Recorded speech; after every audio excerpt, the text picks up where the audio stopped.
Ladies and gentlemen, good evening. Welcome to another edition of the Lambom Show. My name is Lambert Baum. I'm your host for tonight. And today is Monday, February 21st. We are in the last week of the second month in the year 2022. The months are going by so fast. And we are again in a Black History Month. We are continuing our series on relationships. Last week, we hosted the Minangs, Dr. Jacob Minang and his wife, Dr. Minang Dillis. And it was a broad view, outline of marriage, and we talked about the problems of relationships. And the two things that came out clearly in that conversation, the two problems that many people face, couples face, in relationships, in marriages, are communication and finance. And communication is quite broad because even within the context of communication, you still have the financial issues. And again, I had to, thank God Sylvie was part of it. She came on and I was able to catch her because we had a show last year. Sylvia and her husband, they were able to come on to talk about student loans, how they had built out for a couple of things. And so I'd always wanted to bring them back here. But so Sylvie indulged. And here today, we are going to be talking about finance. We're going to be talking about money. And I tease this out as, is money the cause of the many divorces in our community? And I just say divorce, but it could be relationship, and it's not just money, financial things. But beyond just talking about that, and it's something that I really just fell in love with today, just going through Sylvie's page as I prepared for this broadcast, is something about wealth creation. And what really struck me was the fact Sylvie said, after 16 years in being in America, that's when they realized the mistakes they have made. And then it has taken them 3 years to figure things out. And I'm going to leave her to say how that journey has been. But it really struck me because, again, I came to this country in 2004, and I'm sure I did all the right things, but I think I'm in the wrong place because I also went to school. I went to two, call them Ivy League schools, and graduated with good degrees, but those have not translated into anything. And I think within our communities, our African immigrant communities, there are too many, schemes going around. Things about investing, making money, building in Cameroon, doing this and that. But today, we want to get a perspective. Somebody who is willing to share her journey, the journey with her husband, what they have gone through, how they have been able to move away from a few things, and we can learn from that. And this is a series that's meant to help relationships, isn't it? Help us build long-lasting relationships, help us build happy married life. So if you read the teaser I put out for Sylvie, I said first that she is a wife, then she is a mother, and then she is a financial literacy educator.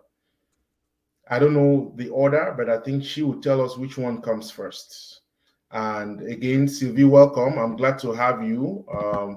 Tell Jay that I'm sorry I did not plug him into today's show, but I'm sure he's going to forgive me. The two have become one. So given that you are here, I'm sure Jay is also present. If I'm not mistaken, he may be actually pulling the cameras behind. So welcome, Sylvie. Thank you so very much. Thank you for having me. I do appreciate that.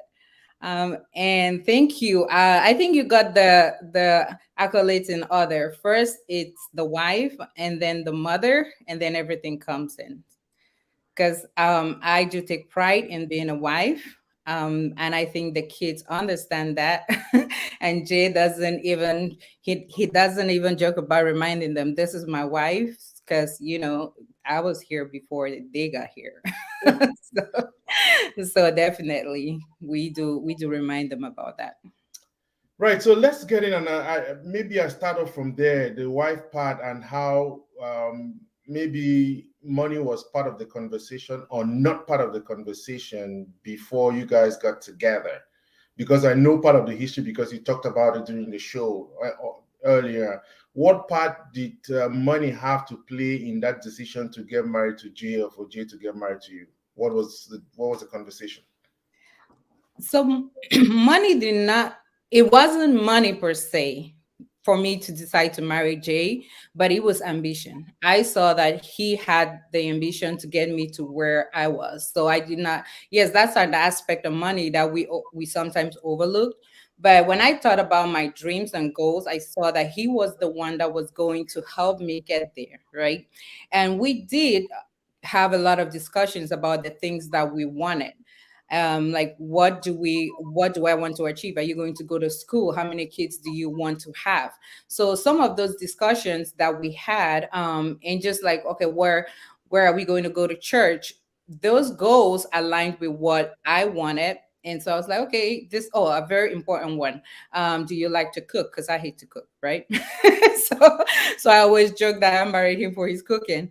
So so he when he checked out those boxes for me, I was like, okay, well, I guess we're doing this. Right. So again, I think it's important because you mentioned, I think, the primary issue of dreams and goals, which is what, again, it's difficult to be very generic about these things, because it doesn't work for everybody. We are not around the same thing, but we are speaking here in generic terms. I Mm, think that conversation in terms of goals and dreams is very important, because very often people come in, they think that, oh, this is a nice looking man, he's a handsome man, and all that, and that's it. Then forget to clarify something as small as who's going to do the cooking. And because personally I don't know how to cook, I've never learned how to cook, I will never know how to cook. So that again is a done deal, isn't it? You don't yeah, want to ruin the marriage even from the get-go when you have not clarified some of those things. But yeah. I am pretty much certain, because you put it perfectly, ambition. What was the ambition that took you away so much so that you could not focus on that question of money? Because he was hardworking, and I saw that he was working on something that was going to create us a source of income to be able to live the life that I envision. So I was like, okay, we can translate that into money. So that's the way I saw it. But then if he were somebody that wasn't hardworking and did not have that drive, I would definitely have not been attracted to him, first off, right? And it's good that you mentioned goals, and just our goals, because when we're in a relationship, oftentimes we think that people know what we're talking about. We assume that people should understand because we're a couple. Of course, you marry me. But no, it's very important to communicate your goals and expectations, because when people don't know what you're expecting from a marriage, those are the things that cause, problems in a relationship.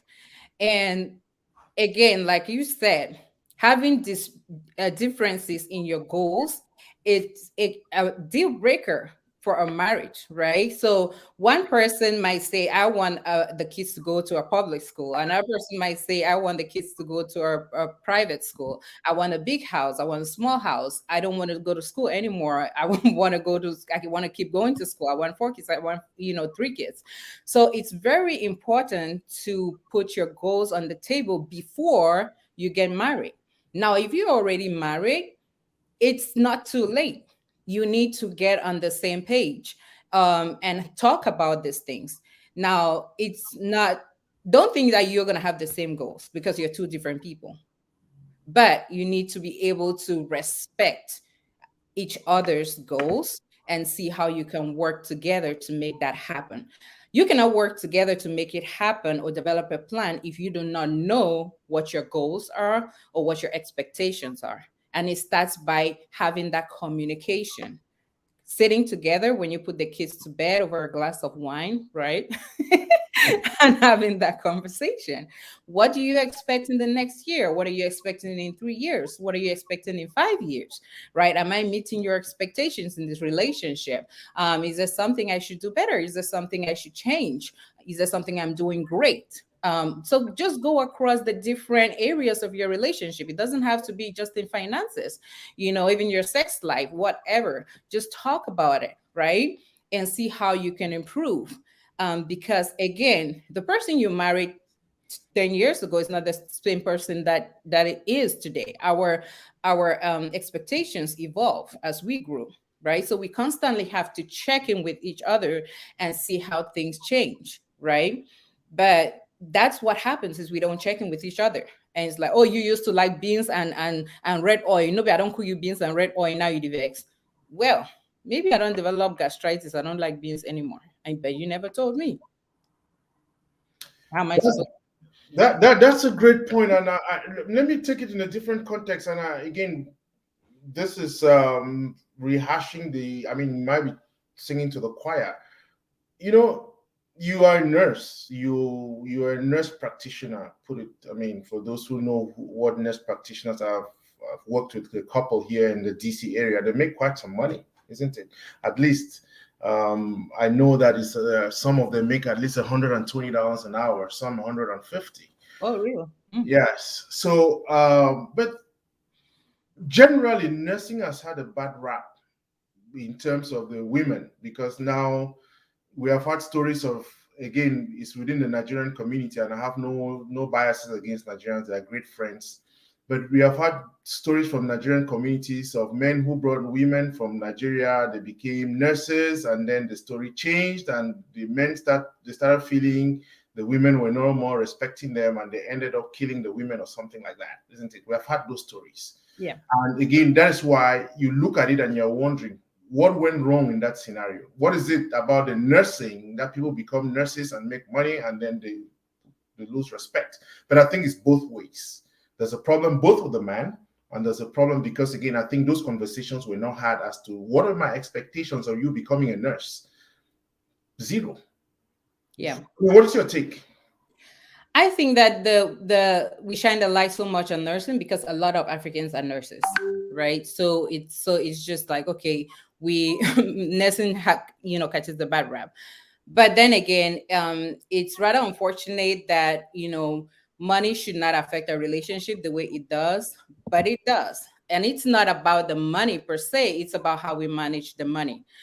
Now, when you are a breadwinner in the relationship, when you're the breadwinner in the relationship, whether it's a man or a woman, it is very challenging because if you do not go that extra mile to make the other person, the other spouse, feel like they are equally involved in the relationship, it's our money instead of my money, by getting them involved in decision making, by not talking down on them, especially our African men whose egos are very fragile.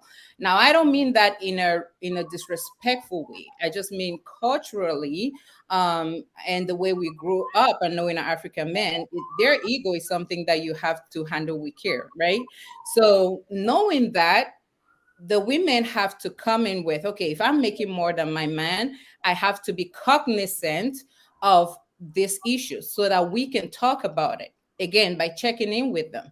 When you get paid, whether you're a man or a woman, come down, have those discussions. Okay, we got paid today, not I got paid today. We got paid today. How are we going to spend this money? How are we budgeting this money? So that they feel involved in the decision making process. If you go out to the restaurant, how are we paying for this meal? It's not I pay for the meal, and then that's it. No conversation is being had. Now, on the other hand, the spouse that is staying home, for example, or makes less money, we also have to be aware that they carry some element of guilt. And so they tend not to ask for money from the breadwinner. So the breadwinner has to go that extra mile to check in with them as well, because they tend to suffer a self-esteem issue, because it's like, okay, I don't make the money, so I'm not touching it. I'm not asking you for money. And so it goes both ways, like you said, just checking in with each other. How are you doing? And this is our money. How are we spending it? What are we doing with the money that we have made? Because I might not be bringing in the money, but I'm contributing in the house in other ways. I'm taking care of the kids. I'm doing the laundry. I'm cleaning the house. Those are all skills, or those are all chores that if we had to pay somebody to do, it would have cost us money, but I'm staying home and I'm doing it. So appreciating the spouse that is doing those things so that again, they do not feel like they're not contributing to the household. I love what you said there about that conversation and the other person who seemingly is not bringing in any income, and how the use of my and our becomes a problem. But the guilt feeling, the other person who is there. But let's come to the point you made about breadwinner.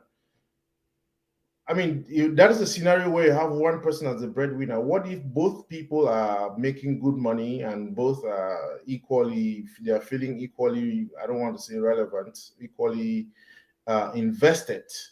Are we saying that those people never get problems? They don't have problems in their marriages, or it's just a perfect scenario? Because again, I think if you ask my opinion, being poor is a problem in a relationship, as well as having money. Both ends of it, isn't it? Yeah. Many people who have money have problems. Poor people, so in between those people, I don't know. But what is your take? Yeah. I think that, again, like I said, it's not money. We just associate things to the money because think about it, money really doesn't do anything to anybody, right? Because it's just a piece of paper. It's what we do with the money that matters. But then again, somebody who is poor has a different set of problems, right? Because when you think about our needs, right, everything revolves around money. And let me give this example. If you go to a woman who is being evicted, or let me say a family who is, let me so a woman who is being evicted and her kids are hungry, and then the man is standing there asking, "Do you love me?" She's probably gonna look at you like, "Are you crazy? You can't even pay this rent, and we're getting evicted. And you're talking about love, right?" Because her basic needs are not even being met. Now, on the other hand, you have a wealthy couple with money that is having a different set of problems, right? So the problems are going to be different depending on what area they're in or how they're managing their money. Now, with that being said, two people are not ever going to make the same amount of money. That is just a fact. It's going to come down to thinking about each other as a team. It's a team effort. And the tips I usually give people is if we have a joint bank account, then the money is always going to be our money. Then we have to respect each other. We have to be appreciative of each other because, like I said, we are different peoples. One person is going to be a spender, one person is going to be a saver. But then the thing about savers is they're very generous. They give us. So they're going to help the family in charitable donations and in building the community, right? So appreciating what every person brings to the table is going to be very important. And again, when we are able to appreciate what each other brings to the relationship, it builds self-esteem and trust in that relationship. And when people feel like they are being the relationship is built on trust, it becomes a long-lasting relationship. And we're not looking outside or looking at we're not looking outside of the relationship, and we look forward to coming home. We long to be with our spouses. We long to spend time with our spouses. We look forward to building a future with our spouses, and that's what happens.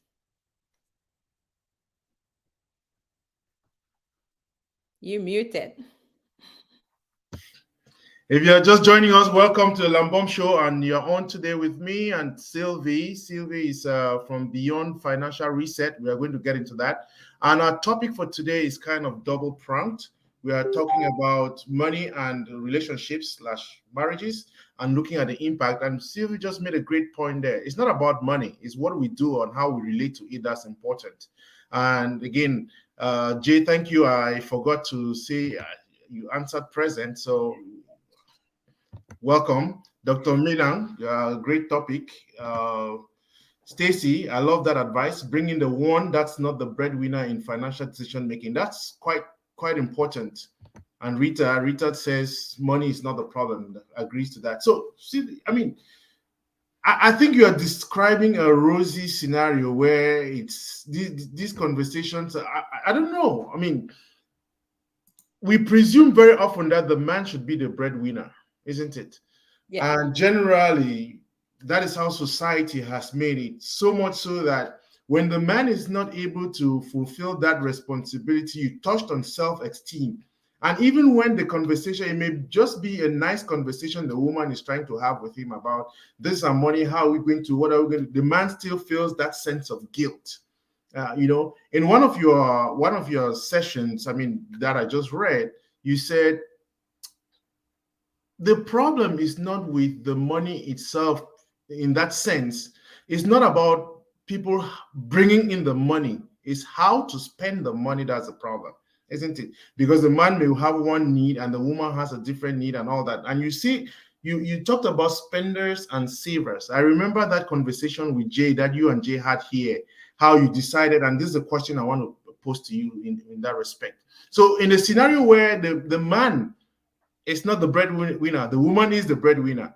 Now, would you have a joint bank account, and how do you manage that? Because I know there was something that you and Jay worked out so well, where you had an account, everything comes in. Jay has and something that he has to go and buy his goat meat, but that comes from his own account. So let's talk about the joint account, the problems and all that, and just share the experience, because maybe some people are hearing that for the first time.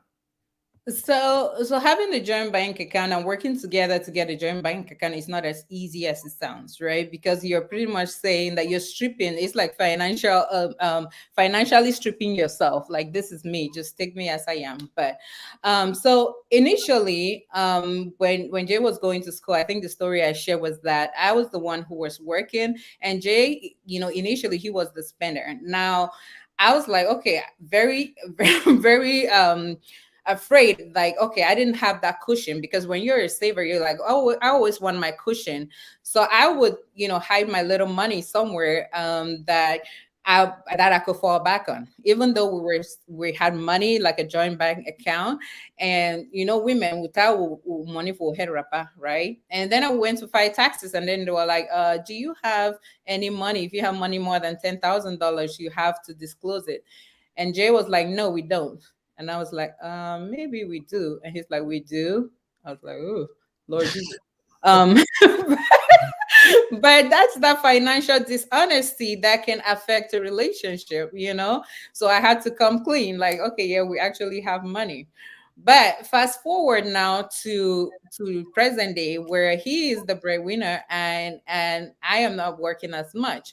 And so he's doing everything he can to make me feel comfortable. So it's like, okay, this money in the account, you can go, if you need anything, go check it out. But then the other thing is, we have individual accounts where we put in our fund money, right? So you have money where you can do whatever you want to do after we do our budgeting. And then we also have money for our families.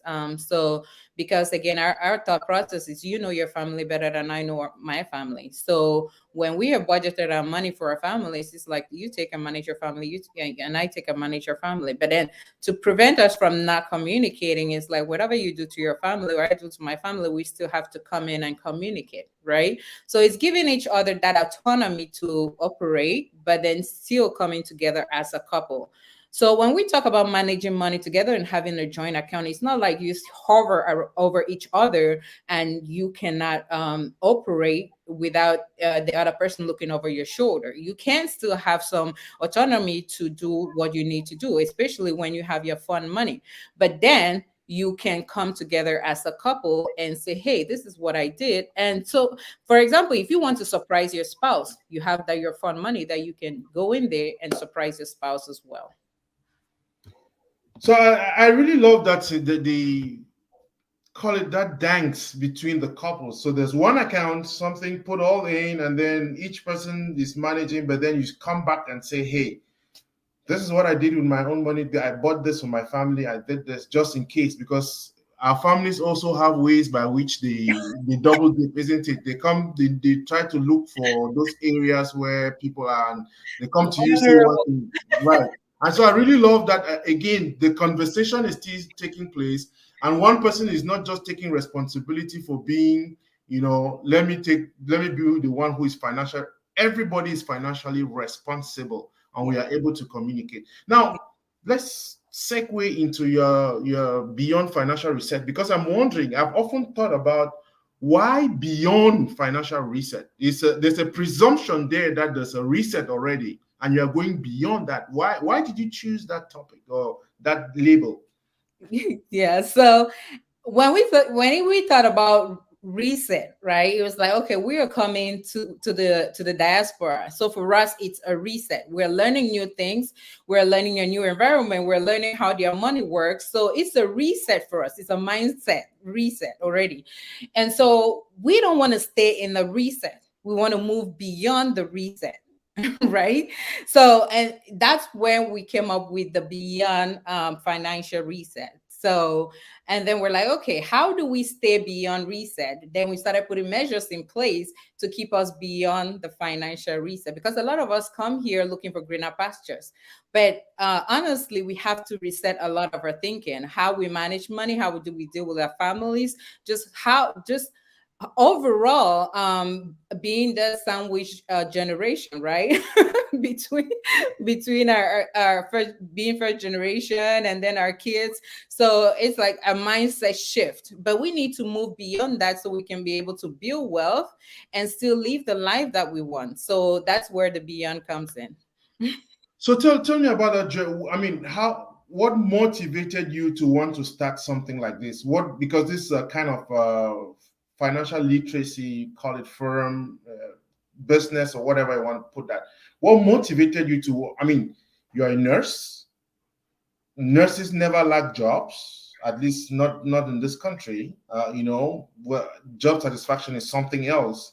So why would you move from being a nurse practitioner? Moving away may not be the right term, but why would you want to add to your being that kind of providing this financial literacy that you're doing currently?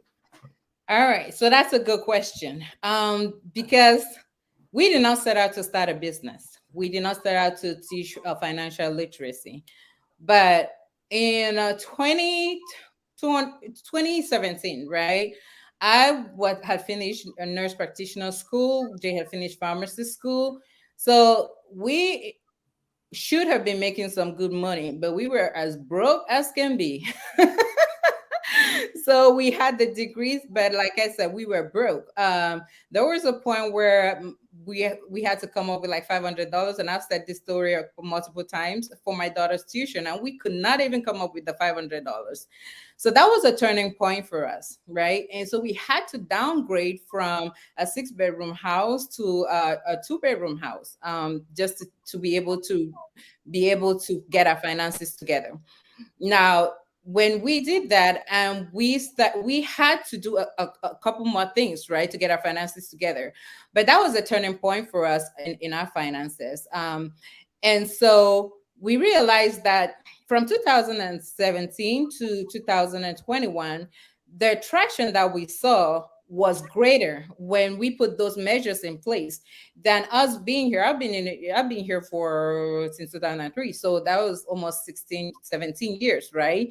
And I felt like I was just going around in circles. Now, like I said, I'm not a big spender. I was trying to save money. But again, from 2017, we were in debt for 323 $3,000, right? But then by 2021, we had increased our net worth by $500,000. So it was just because we became financially savvy. And that, when we realized that financial education was the key to building wealth in this country, and not just going to school, because we had come here, we had gone to school, right? My husband had a terminal degree. I was a nurse practitioner, like you said, but we were in debt, like I said, negative 323,000. But in 4 years, the traction that we saw was greater than all the efforts that we have put in the past year. So that's why we wanted to form this Beyond Financial Reset, to bring this financial education to other immigrants, so that they do not have to waste so much time like we did to build wealth, because time is not on our side. A lot of immigrants come here when they're already older. And one of the things about investing is that the earlier you start, the better for you. So if we're wasting time making mistakes, which we made a lot of, right? So we know how to tell you to avoid those and to get not get into debt, which we got into a lot of that, right? So we want you to avoid all those mistakes so you can start building wealth and then you can live the life that you deserve. So that's is eh, essentially what Beyond Financial Reset is just helping you to build wealth so you can live the life that you deserve. So before we get into the building wealth, which is where I want us to focus the second part of this conversation, what are some of the things you have done over the last 3 years without getting into the details of before we get into that wealth part, the financial literacy thing? What are the things that you have done in order to get you to where you are now so comfortable that you can come out to say, hey, I tried it. You can use me as an example. You can try the same thing that I tried and it has worked and it's going to work. What guarantees? Are we getting into some of these get rich fast schemes, or what is it? So, And that's the thing is like, we try to say, no, it's not a get rich quick scheme. It's going to take some work on your part, right? Because we we paid down our student loans. Our student loans was, $273,000. We had to pick up extra shifts. There were days where Jay was working like 27 out of 30 days to pay off his student loans, right? And then we had to budget. We had to budget to our money, because if you don't know where your money is going, you basically are throwing your money away. We had to invest. We had to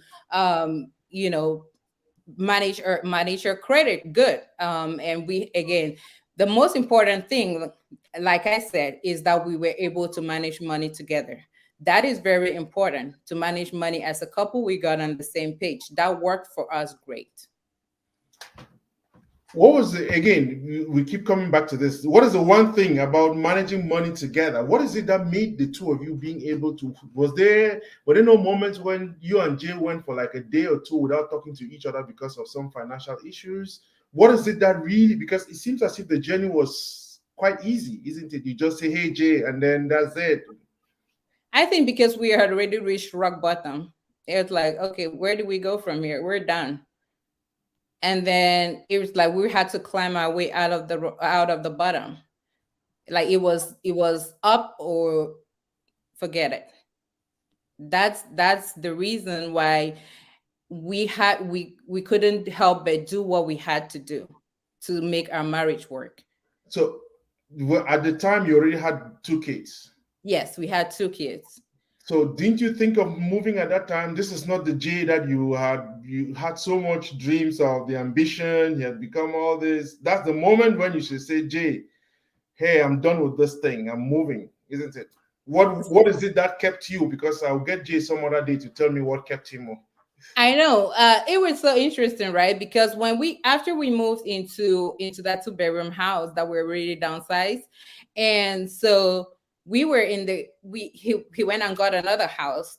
It was like a $350,000 house, and we were sitting. So he's like, "Oh, I found this house that we can get into," and so I'm sitting there. He's in the bathroom. When you talk about people not talking, right? And now we're texting. I'm in the living room. He's like, we're gonna get the house because we can't talk anymore. Everybody's so pissed, and we're just. I'm like, how can we afford this house? He's like, okay, we don't have down payment for this house. So now I'm thinking, oh hell no, you can't get this house. And so that's how we communicated. But he did not get the house, right? And so I was asking him question like, he was like, okay, we can do X, Y, and Z. And I was like, I know that you can buy the house, but can you really afford it? And then he did not reply. So then he came out. I was like, what do you mean, can you really afford it? And then we started talking. So there's a difference between buying a house and really affording. But when I asked him that, and that stopped him from getting that $350,000 house, because that would have gotten us into more debt.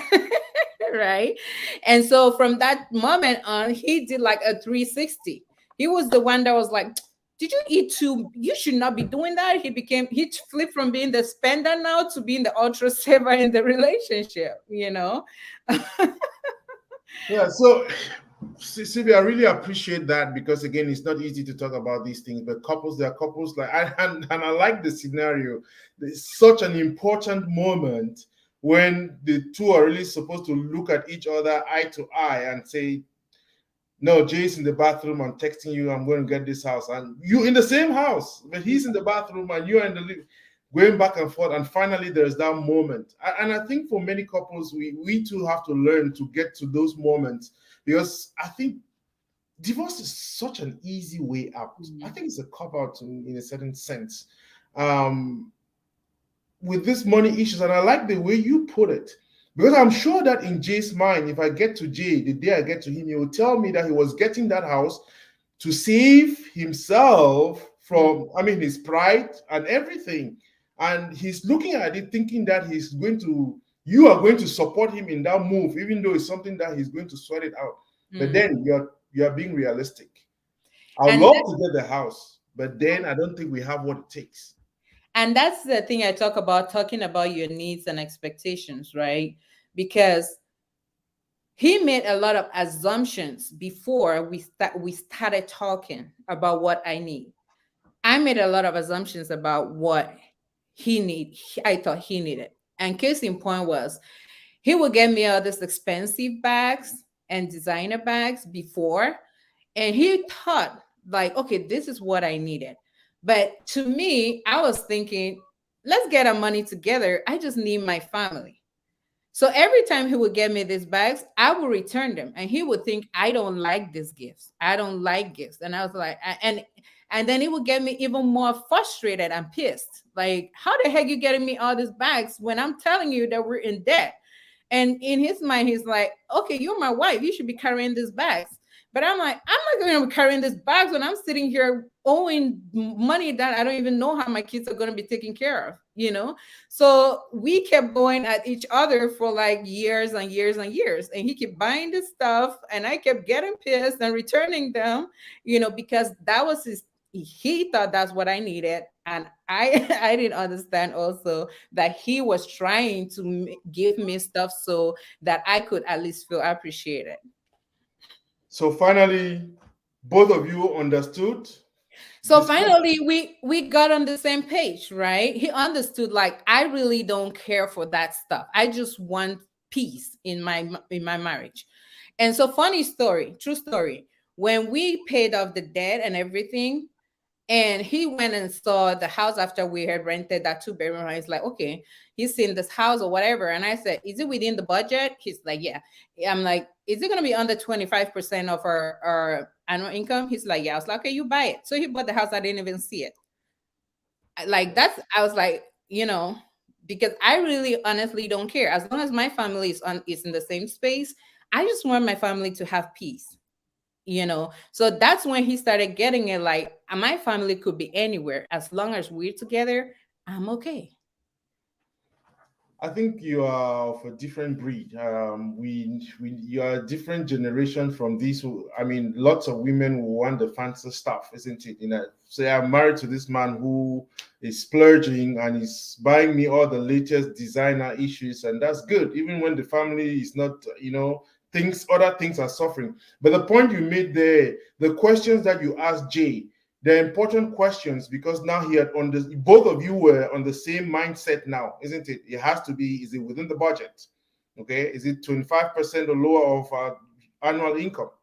Mm-hmm. And those are the questions. It's not about how fanciful, how many bedrooms, Mm-hmm. 20 bedrooms, and all that. So it has taken you time to get to this. And the important thing for me here is you did not quit, even though you had the opportunity to. I don't know whether you ever thought about it, but you both quarreled, did everything, and at the same time got to this point. And congratulations. And I think it's a lesson for many, many people, isn't it? Money is going to break people apart. It's going to tear homes apart. But there are ways by which you can survive this if you just had the conversations. And so let's go over to And pray uh, about pray about it. Well, that part. Absolutely, you're right about that. Pray about it. So let's focus now. Next, beyond financial reset. So I find that this has been a real, call it your vocation. because again, I talked about your sister who passed, whom I knew very well. May she continue to rest in peace. I think she wanted to be a reverend sister, but that's something else. But I think the way I see the passion you have for financial literacy, this has become like a vocation to you. It's a calling. It's not just about some feel good moment, isn't it? It's a passion, something that you feel that you want to impact the community. So how is that going, and what are some of the lessons you want our community to take home? So this when I was so when I was a nurse practitioner, I am still a nurse practitioner, right? Um when I was in the clinic, I saw a lot of patients that came in that were depressed because their finances were not in order. So it is not, money is something that, it can cause even a health, it can to be to deteriorate. So in our community, we often have, this tendency to give money to people because maybe we have a death in the family, or maybe something is happening, which is great, right? We want to support people. But then I always ask people, I say, can we sustain that lifestyle? Do you think that person needs something else other than money? Because when, like I said, when people will come in and they're depressed because their finances are not in order, what can we do to make sure that they get their finances in order? Because we don't want to be putting a band-aid on a rotten wound, right?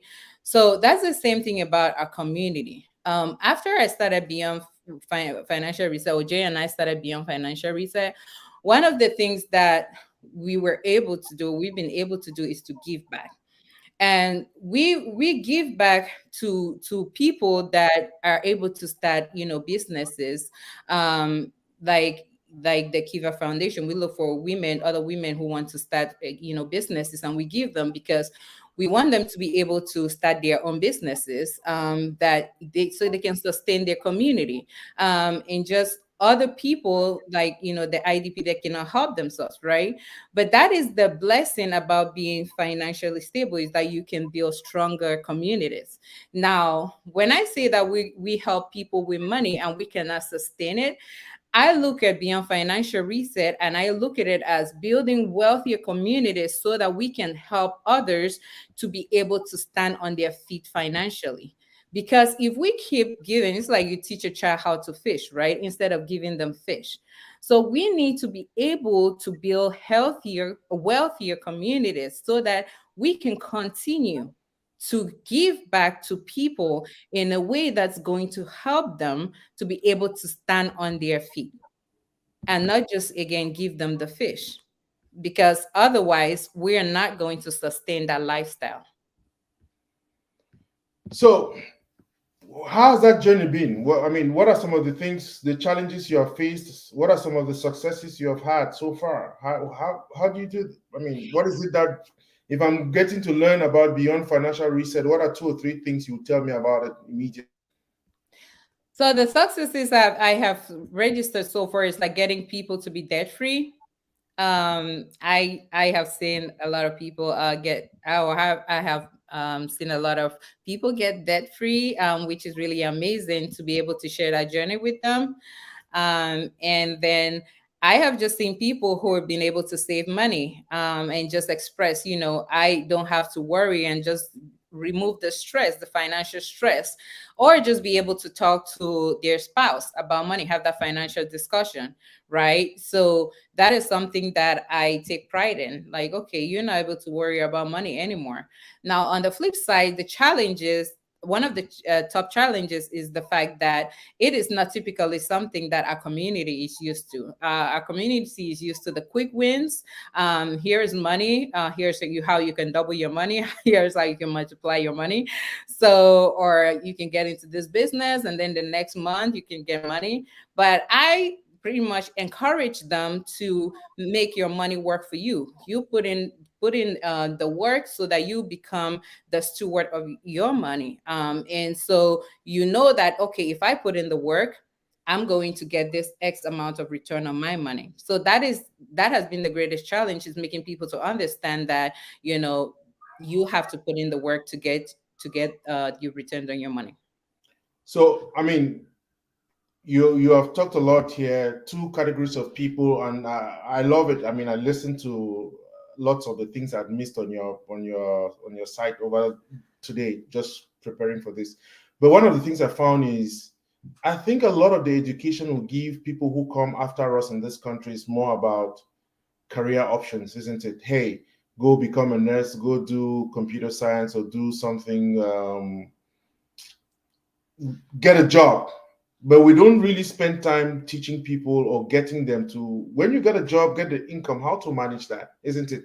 I listened to the conversation you had with the young man.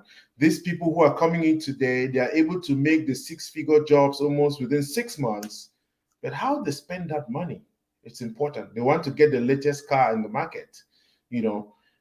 So what is it, what advice are you giving? That's one set. For those of us who have been here for donkey years and we are still living in places that we don't know whether our parents should be able to come there because we don't want them to come and see we have been here for donkey years, what advice do you have for us? So as far as like the new immigrants that are coming in, and then they are being plunged into this lifestyle with new money, with a lot of money, right? Most of those people have jobs, but their jobs don't even offer. Their jobs might not offer option to invest. So they need to look at options for investing. If they have options for investing, they need to start investing as soon as yesterday, because yes, the money's there today, but it might not be there tomorrow. And those jobs are not guaranteed, right? A job is a job, is a job. You might get fired tomorrow. The other thing is we always want to look at our careers as an investment. Don't just jump into a career without looking at, okay, how is this career gonna how much are they going to pay me? Is this something that if I spend, X amount of student loans, I'm going to be able to get back my money?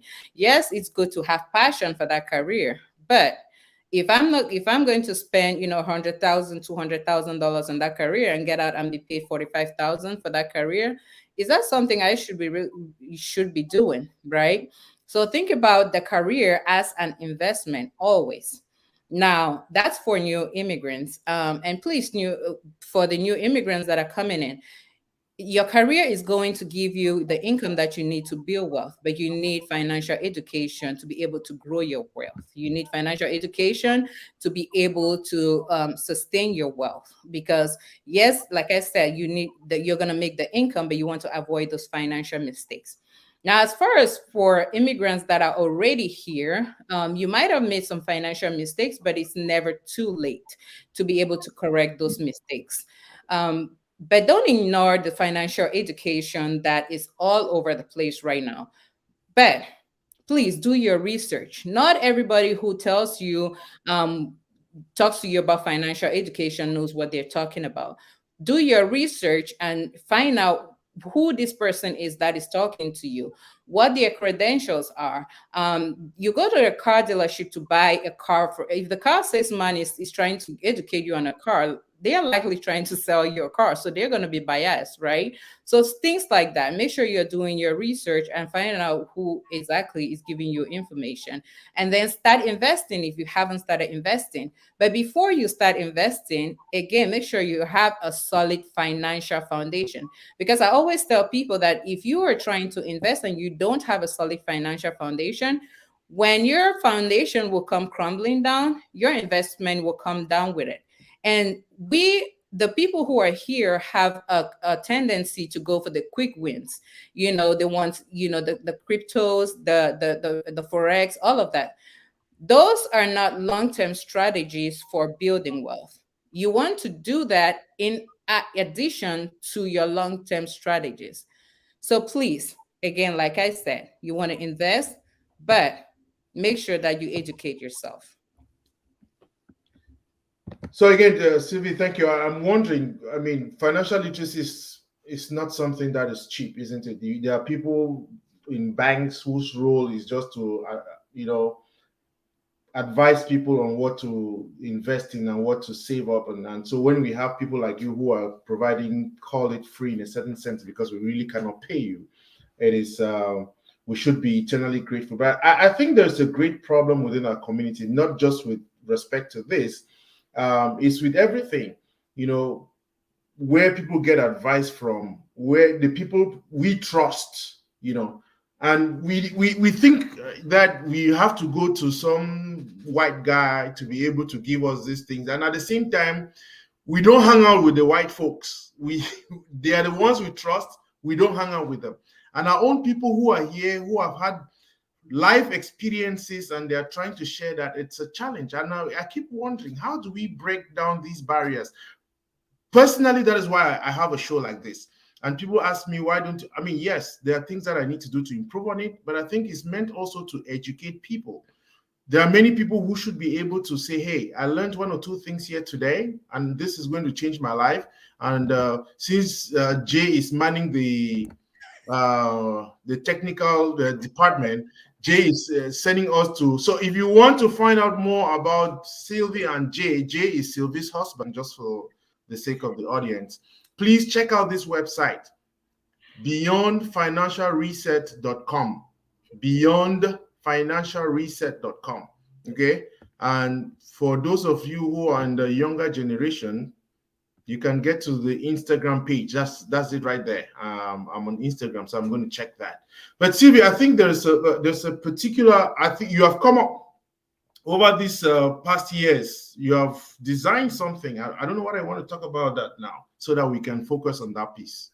Okay, so over the past 3 years or so, I did design a three-step program for immigrants, especially to help us, or to help immigrants to save money, eliminate debt, improve their credit, and build wealth again, so that they can have a secure financial foundation to create the life that they want. So it's a three-step program that's going to span over 6 weeks. You're going to move over three phases.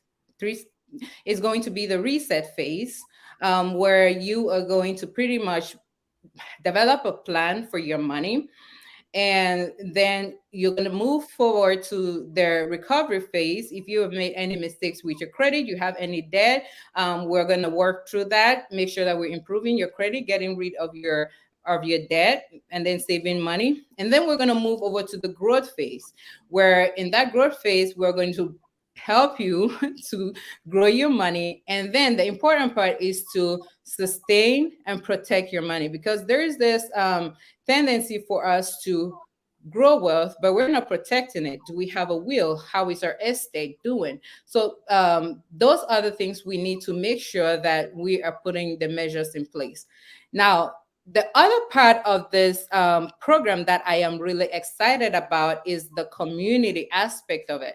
So once you get done with the course, which is a 6-week program, you move over to the Beyond Financial Reset Academy. Now, in the academy, you are going to get a chance to start working on building your business, because I want you to be able to build that solid financial foundation, because money, again, when we look at the Erickson stages of development, you have to take care of that basic needs, love and belonging, and all of that before we start thinking about what do I want out of life, what do I want to do with my life, right? So that the course is going to take care of that. Then we start building your business, and you start getting a chance to grow wealth and thinking about what legacy do I want to leave. So all of that is going to happen now in that community. And in that community, we'll have people like you who will be growing wealth. And one thing we noticed when we were registering successes and failures was that we didn't have people to share it with. So in that community, you're going to have people who are going to be like you that you can share your successes with. And in the community, we're going to go through all the other aspects of your life, because we're dealing with financial wholeness. So we'll be talking about spirituality. We're going to be talking about career. We're going to be talking about, personal growth in and marriage. So it's going to be all those 7 areas of your life. Okay. And they have other courses in there, like home ownership, student loan, investing 101, college preparation, all in that Beyond Financial Reset Academy. And we're going to be planning amazing things like our book club. So you definitely want to check that out as well, because again, like I said, My goal and Jay's goal is to be able to build financially well communities, and that's our mission. So we can inspire you to have fun in the process, right, and live a fulfilled life because we work so hard not to do otherwise. So I think yesterday the Holy Spirit inspired me while I was in church, and I've gotten another inspiration today. And let's take it one step at a time. So the 6 weeks program, how do people sign up? So you can sign up through Beyond Financial Reset, or you can go, yes, sign up through Beyond Financial Reset, and we're gonna put the link also through on my page on Facebook and on my personal page as well. There are going to be links all over. But enrollment starts March 1st. So if you sign up between now and March 1st, you get an early sign up discount. All So right. again, if you're watching, please go to that page, beyondfinancialreset.com. You see that and sign up. So Sylvie, let's talk about why are you not telling us about how much it's going to cost? So if the early sign up discount is $4.99, that's the early sign up discount. Cool. So 6 weeks, you get in, and then you are able to do okay. So 6 weeks, you're gonna be able to do budgeting. Like I said, it's a pack, but then it's the week we're gonna drip the program. You're not just gonna get in there and then be left on your own. Every week on Thursdays, we're gonna have live coaching sessions. We're gonna have a lot of templates, videos. We have financial calculators. We have Excel templates. We have a lot of it's a lot of stuff. It's packed in there. But again, the goal is that you are living the program with actionable steps that have been designed. So every week you have each module dripped out to you. So budgeting, debt elimination, investing, credit building, depending on the steps that are going to be dripped out every week. So let me read out some comments here. Dilis Minang, well, Aita, I'm sure that's your sister, or it's never easy to manage money together. Dr. Dillis said, yes, pray about it. Thanks for your testimony. She asked about the website. I'm sure Jay quickly put that up. So that one has gone. Stacy says, building wealthy communities, putting the work in, growing money slowly, and seeing a career as an investment. This is wonderful. So she really just summed up, and I really love that part about a career as an investment. That's something that we need to come back to. And she comes back to sustaining and protecting wealth. Jude Kijem. So the one thing that I wanted to do also in terms of building this community is I had Jude Kijem, earlier, I think 2 weeks ago, and Jude has the foundation. Okay, Jude, can you remind me about the foundation, please? So again, because we are building a community, each of us should be able to pitch here and there and say, hey, this is a foundation that we too can support. Jay and Sylvie can support the foundation. The foundation too should be able to say, hey, let's get our people into financial management. This is a place where you can manage your finances so that you are able to donate to our cause. That way you are doing a chain effect. One, so that is what I think we should be doing and supporting each other, building this community, each person doing one thing. Rita, it inspired me at the beginning of last month. I'm sure she's talking about. Yes, so Jude says it's Mendem Foundation, and they just finished. They're doing a program this week. Is supplying pads to young girls in Cameroon. Okay. It's a very, very good program. It's one of those things that you will not think of, but there are many children, young girls in Cameroon, because of the crisis in the northwest and southwest regions, having some basic thing as pads. It's not easy, and we'll take that for granted. But the foundation, this is just one program. There are other programs that they're doing, education, trying to get kids back to school, focusing on many areas. But I'd like people to check that out. And like I said, Jude, let's do, kind of, my hand is washing your hand and you are washing Sylvie's hand, and together we'll build this gradually. Jude is also a banker, I think, he works in the bank. So a lot of investment knowledge that he can share with you guys. But again, let's continue to build the community. So Sylvie, but there's some particular thing that you told me at the beginning that I want you to how you are able to talk about this. You are so confident about it because it has changed your life, and I love the last part of it. I want to hear it because I'll be calling Jay after this. He needs to send my own part of the goat meat. I've not forgotten that goat meat part. I hope he's eating it now. Yes. So this this beyond financial reset, the 3 steps of financial freedom definitely changed our life. We used this program, like I said, in 4 years, we have been able to move our net worth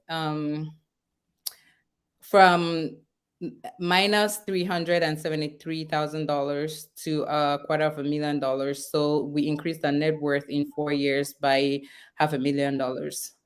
So that was in 2021. So I'm not gonna say what it is now. No, I mean, again, just even just moving out of debt itself is a great, and beyond moving from the debt, you are able to get up to say that you are in that bracket. But Wow. I'm gonna say our house is almost paid off. Think about that. Think about that. But I think these are stories that our community needs to hear. More people need to learn about these things, And I want to say congratulations. Jay has told me, so it's right here.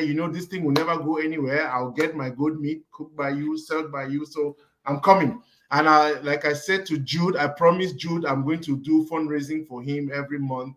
One time for one of these. I'm going to come to that. I'm also going to make sure now that I'm pledging, I'll try to get at least 5 people to sign up for this program by next week, which is the first, so that we can, for me, it's about building the community. Yes. Because I think the individualism is what kills a lot. If we are able to take 2 or 3 people out, it is great. And I think that it is important. One of the greatest sponsors of this show, Dr. Ta, I hope you are back from vacation. Is it smart to work so hard in the US and take all the money to invest in Cameroon? Sylvie? So it depends on what your financial plan is. I advise people to, first of all, max out on tax favored accounts here in the US before you start thinking about Cameroon, because I don't know how the investment options in Cameroon are. So, but you have tax favored accounts here. When you're thinking investment, right, you're thinking about eliminating fees. You're thinking about eliminating taxes. So, and then when you have eliminated those and your investment can grow tax-free, you remove it tax-free, why not take it? And so just doing that in the US can get you to millionaire status without you lifting a finger. So now when I'm thinking about Cameroon, I don't know how safe investments in Cameroon is. It's like, I think doing real estate, right? I see people like, okay, I'm going to pull my 401k, for example, and go invest in real estate. I'm like, don't do it.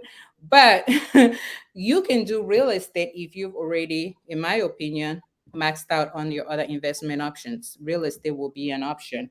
That's if you save money and go do real estate. So if you're going to Cameroon when you've already maxed out on those options, then great. But if you ask me if that's your first option, I would say probably not. Great. And I think, again, if you go to Sylvie's page, there's a lot on that page, okay? Beyond financial reset, even her personal Facebook page, there's a lot of conversation that you will do.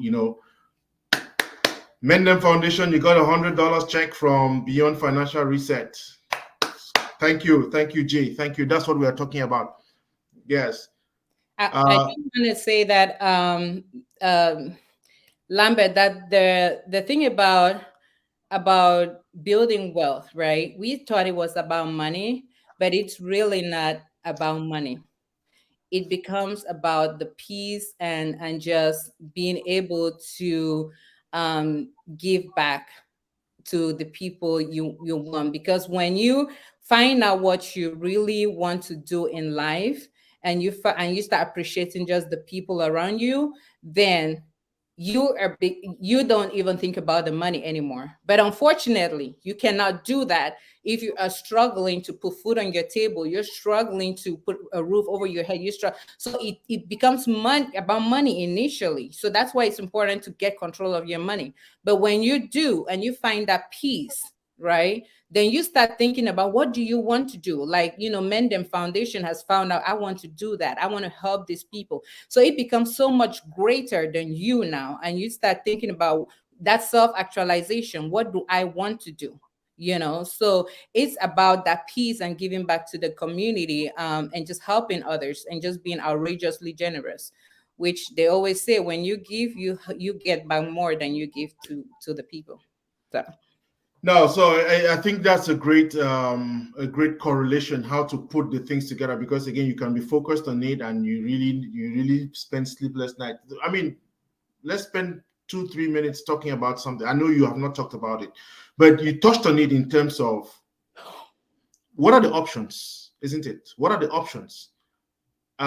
First, you need to do the reset, isn't it? Get your finances in order. okay, But yes. then, there are some crazy things that are happening. And one of the things I hear too many people excited about is these insurance schemes. Insurance is a great way to make money, to build wealth, But I hear you talking a lot about 401k and all that, isn't it? What are Yes. these things and how do people set up? Somebody who doesn't have a 401k, what do they do? How do they build up? So yeah, if you do not have a 401k, if your business, if your company doesn't have a 401k, there are other options of you getting, investing. Do you have a business that you could open your own 401k from, right? So speaking on the insurance that a lot of people are getting into, there are a couple of things with that. I do, first of all, advise people to buy term life insurance. When you buy term life insurance, not only is it cheaper, you're able to take the remainder of the money and invest it. So again, it comes back to that research of that what I said about doing your research. So punch your numbers. Think about, if I'm paying $300 or $500 for maybe whole life insurance, can I pay $60 for term life insurance and take the remaining $320 and put it in an investment account over 30 years? How much is that going to give me? Versus taking that $300 or $400 and paying for a whole life insurance. And then when I see people like, oh, I can borrow against my is it IUL or Index Universal Life or whole life insurance, and I'm like, okay, what's the point of your emergency fund? Can't you build an emergency fund, and then now you're investing your money, right? So it's asking yourself all those questions and making educated financial decisions before you sign on that dotted line. The other thing about Beyond Financial Reset, which I promote, is using your voice, because again, we're in a culture, in a society where, as immigrants, we are often silent at our jobs and our workplaces. You're not able to use your voice because maybe you're working at a job where your manager tells you you cannot do X, Y, and Z, right? And a lot of this insurance brokers or agents, when you sign on those dotted lines, you're not able to speak on the products, on things that you sell, because it's like, okay, you're an insurance agent, you can only sell, right? You are not able to come on here like I'm doing and educate people on financial education. But our community needs that, right? So what exactly are you aiming to do with your product, or your company? Are you planning to just sell products? Are you planning to educate the community? So find out what you want to do. And lastly, when you're moving your product from your your 401k to whatever medium, the Index Universal Life, or they ask you, are you losing your tax favored benefits, right? Because I always say that if you're not minimizing your taxes, you're not minimizing fees, and then you're moving them to manage accounts that are going to be charging you fees, and so how is that benefiting you? So ask yourself those questions before you make those decisions. All right. But I always advise people, make sure you always use tax favored accounts first. So great words, great pieces of advice there, and I think that will continue this conversation. I like the reset, and if you just joined us, you may have to come back to play this to listen to it because we are at the end. But the one thing I want to invite everybody to take advantage of is there is a 6-week program that is being launched on the 1st of March. That's next week, and you want to sign up for that. If you are looking for a place to sign up, I put it right here. Jay has been doing a great job behind the scenes. In addition to my good meat, you see, there you have it. Get onto that page, and it's important for our community. It's important. I say it. No knowledge is useless, isn't it? $499 over 6 weeks. That's $499 in length for me. I may give up a few drinks that I would have been taking. I'm sure it's going to change everything. Please, if you don't want to spread the word, you yourself encourage one person that you know that needs it, send it to them, encourage them. I mean, you can offer them even $100. Say, hey, I'll contribute $100 for you getting into this. Many of us should get onto this so that we can join Jay and Sylvie in our own 3 years to be talking about how far we have come and where we are. I think it's a great community. And I want to say that, Sylvie, maybe for next week, because it's the last week of February, maybe I'll get those that I had in the month of February, Dr. Minang, Mendem Foundation, yourself, and Jay. Let's together just talk about issues affecting families and talk about the things that we are doing together so that we can move this. Any last words before my computer goes off? Sure. No, I want to say that whatever you are thinking you can achieve, you definitely can achieve it. Do not limit yourself. Write down your goals, dream whatever you're dreaming. Please know that it is possible. Pray about it, and go out there and make it happen. Let nobody tell you that your dreams are too big for you to achieve them. We dreamt about it, we made it happen, so you can definitely do it. So Dr. Tai is asking a question. Dr. Tai is very busy. So for busy people like himself whom I want to join, what day of the week is this class? It's a virtual class, so you can take it at any time. The live coaching happens on Thursdays only. So the live coaching is the only one, and it's recorded, so you can catch it if you are not able to catch the live session. Okay. So again, ladies and gentlemen, thank you very much. Thank you for being on. It's been a great privilege and honor for me to have Sylvie. Sylvie, thank you for offering your time, your talent, and everything. And like I said, take me to task for it next week. I have to get 5 people into the program, if for nothing, because Jay has my good meat pending. So I hope that I think it's great for all of us. I want to thank those who are in the audience. Please, one request: share the program, put it on your page. Sign up on my YouTube page too, so that I can also have some likes. Thank you all. Until then, next week is another date. See you. Thank you. Thank you so much.